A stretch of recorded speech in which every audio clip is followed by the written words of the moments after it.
Bangladesh cricket টিমের কাছে আমি লজ্জিত, কারণ এশিয়া কাপে যে দেওয়া দিছি এগো, আজকে যদি 3টা সিরিজ জিতছে যে আফগানিস্তানের সাথে, ওই প্রতিশোধ স্বরূপ যদি আজকে আমগো দেয়, আমরা যারা ওই দিন গালাগালি করছি, চিল্লাপাল্লা করছি, এদেরকে নিয়ে রিয়াকশন ভিডিও বানাইছি, তারা যদি আজকে ভাই আমগো সেই থেরাপিটা দেয়, আমগো নেওয়ার কোনো জায়গা নাই।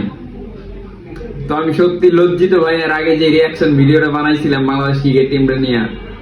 তো যাই হোক, তারা যে বাংলা ওয়াশটা দিল আফগানিস্তানকে, এটা নিয়ে আমি সত্যি গর্বিত, খুবই প্রাউড ফিল করি এবং তাদের জন্য দোয়া কামনা করি সামনের ম্যাচগুলো যেন তারা খুব ভালোভাবে খেলতে পারে। আসলে খেলাধুলা এমনই ভাই, খেলাধুলা এমনই। তো সবাই দোয়া করবেন সামনের ম্যাচগুলো যাতে তারা ভালো খেলতে পারে এবং আমাদের মুখ ইজ্জত রাখতে পারে। আসলে বাঙালি অনেক আবেগী, তো অল্পতেই খুশি হয়, আবার অল্পতেই অনেক হার্ড হয়ে যায়, এটা তাদের বোঝা উচিত ছিল। তো যা, খুবই খুশি হয়েছি, কালকের ম্যাচটা পুরোটা দেখছি, দেখার পরে উইন পাইছি, এটা আসলে খুবই খুশি, এটা বলার ভাষা নাই।